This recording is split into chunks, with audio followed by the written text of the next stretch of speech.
Arniya sector की बुल्ले चक post उपर जंदी राती बन्ने पारा थमां 2 बारी फायरिंग किए जाने की घटना हुई।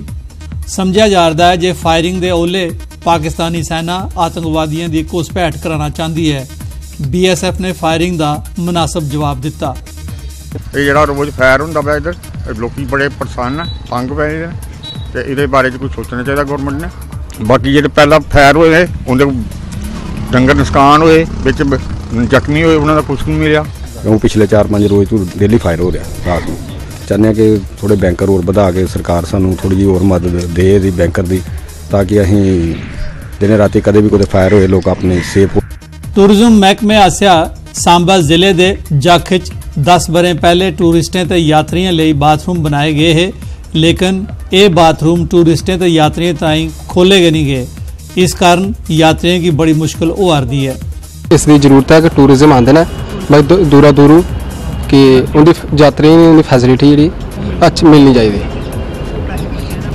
गौरमेंट ने पैसे खर्चे दे तो इसका सही गै इस्तेमाल हो ठीक है। ये सिस्टम है ताले कुना लाए दे टूरिज्म दे या रूरल डिवेलपमेंट में ताला खड़ाइए इसकी रेनोवेशन करांग, इसी ठीक करांग और जल्दी कोला जल्दी लोगों के हवाले करन।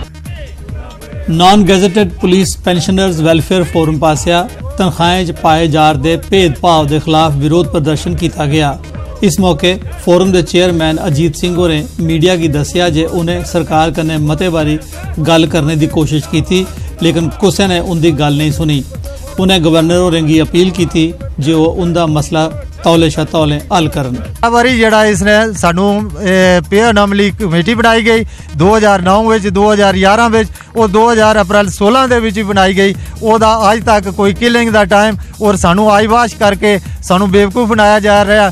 और असी ये कहने कि भाई साडा जड़ा मसला जल्द तो। Border area action committee Rajouri ने जिला इंतजामिया ते किश सियासी लीडरें उपर इल्जाम लाया है जो डूंगी एरिया च कॉलेज ताईं निशानदेह की गई दी 75 कनाल जमीन की ट्रांसफर करने के चक्कर च हैं। कमेटी ने चेतावनी दी जेकर ऐसा हुआ तो वो एजिटेशन करने की मजबूर होंगे। अपने मफादे खास वास्ते यानी अपने जाती किसी मफाद वास्ते उन्होंने एक चिट्ठी डीसी रजौरी की दोबारा कटी छोड़ी है। साड़ी मांग है कि साड़ा जड़ा वो डिग्री कॉलेज है जिहड़ी जगह आइडेंटिफाई करके भेजी गई है।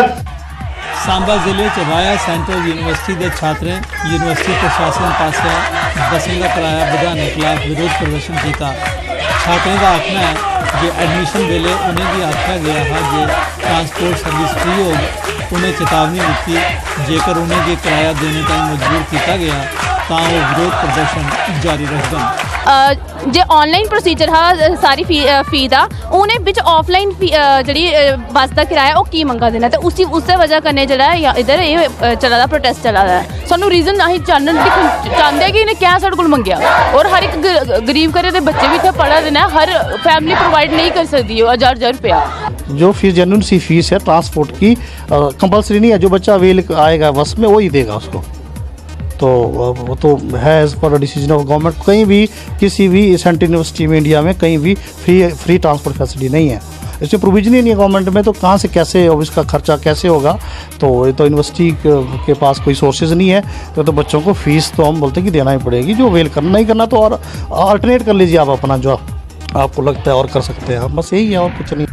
डुगर मंच आसिया KL सहगल हाल जम्मू च मशहूर फिल्म लिखारी अमरीक गिल हुंदे कन्नै एक खास मलाटी का आयोजन किया गया।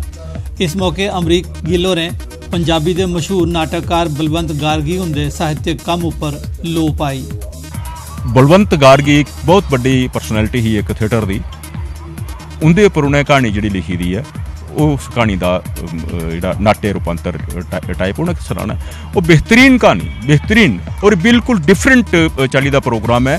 पूरी चाली जी कहानी का सुनाना, कहानी का बयान करना वो अपने आप च एक इस चाली का जियां एकल नाटक होंदा ये वो प्रोग्राम। डोगरी के मन्ने परमन्ने के लिखारी प्रोफैसर शिव निर्मोही उनका जन्म 19 अप्रैल 1937 च रियासी जिले के पैंथल ग्रां च हुआ हा। बचपन थमां गै उन्हें गी पढ़ाई लिखाई का शौक हा। इसके अलावा उन्हें गी ऐतिहासिक थारां दिखने का भी रुचि ही। उन्हें 30 कोला मतियां किताबां डोगरी भाषा च लिखी दियां। उन्हें गी साहित्य सेवा आस्ते इनामे कन्नै सम्मानित भी किया गया है। राष्ट्रीय स्तर पर छपी दी उनकी किताब पाडर ताईं उन्हें गी उस वेले दे प्रधानमंत्री अटल बिहारी वाजपेयी होरें पुरस्कृत किया हा। साढ़े च भी क्या एक जागृति ही कि अस के करना कि एक अपनी भाषा का प्रचार प्रसार करना, घर घर जाइए अस के करना। साढ़े घर के होंदा हा कि ब्याह शादी होंदियां हियां, सुहाग गाए जाते हे, बधावे गाए जाते हे, जनानियां हियां, अस नचदे हे। सारा कार्यक्रम जिहड़ा वो डोगरी च होंदा हा। इस कन्नै केह् होंदा हा कि अस डोगरी के रंग दे बचपन च गै रंगोई चुके दे। एक बहुत बड़ी गल जिहड़ी है वो ये है कि इस वेले जिहड़ा एक आक्रमण होएदा है साड़ी संस्कृति पर और होएदा वो टीवी द्वारा। हूँ बच्चे जिहड़े ना वो भिन्न भिन्न संस्कृतियां दिखा दे, भिन्न भिन्न जीवन शैली के रूप उन्हें लब्भा दे। उहदे कन्नै केह् होंदा कि पश्चिमी संस्कृति का प्रभाव जिहड़ा ना साढ़े जीवन उपर बड़ा गहरा जादा है। उहदा प्रत्यक्ष या अप्रत्यक्ष असर जिहड़ा है वो जरूर पौंदा है। उस कोला अस ना नुक्कर नहीं कर सकते, लेकिन फ्ही भी असें खुशी होंदी है कि अज तुसें अगर बाजार सौदा लैने जाना है तुसें। भद्रवाह स्थित CRPF की 33वीं बटालियन ने भद्रवाह के गरीबी की रेखा थमां खल्ले ते दूर दरेडे इलाके के 15 विद्यार्थियों की भारत दर्शन उपर रवाना किया।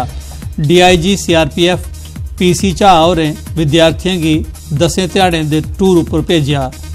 टूर का theme from mountains to sea यानी पहाड़ें शा समुद्र तोड़ी रखे गेदा है।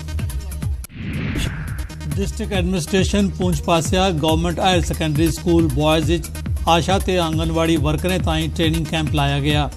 ये ट्रेनिंग आने वाले लोक सभा चुनाएं लई कराई गई। आशा ते आंगनवाड़ी वर्करें गी EVM ते VVPAT चलाने की ट्रेनिंग दी गई तां जे चुनाएं दौरान वो सुचारू ढंगे कन्नै ड्यूटी निभाई सकन। तो जितने भी हमारे असेंबली लेवल पे SDM सुरनकोट और SDM मेंढर जो है उनको भी हमारे डी साहब की तरफ से डायरेक्शंस थी कि उन्होंने वहाँ पे भी ऑर्गेनाइज़ करना है। और हर असेंबली लेवल पे हमने 8 मास्टर ट्रेनर्स जो हैं वो ट्रेन करके आए, ट्रेनिंग करके आए हैं जम्मू से यहाँ पे, और वो सब जो है ट्रेनिंग दे। कठुआ पुलिस ने बेड़ियां पतन इलाके पशुएं की तस्करी की कोशिश की नाकामयाब बनाया। दस्या जारदा है जे गड्डियों च पशुएं की लदिए लेता जारदा हा, लेकिन पुलिस नाके की दिखिए स्मगलर गड्डियां छोड़ी नसी गए। पशु अभी लगभग कोई अभी पूरे तरीके से गिनती नहीं, अभी गाड़ी निकले 15-16 पशु हैं इसमें। तो जो भी है इसको हम कानून के हिसाब से जो भी मुनासिब है उस हिसाब से हम चलेंगे। जो भी इसमें इन्वॉल्व लोग हैं उनके खिलाफ तेज आफ्ता के अंडर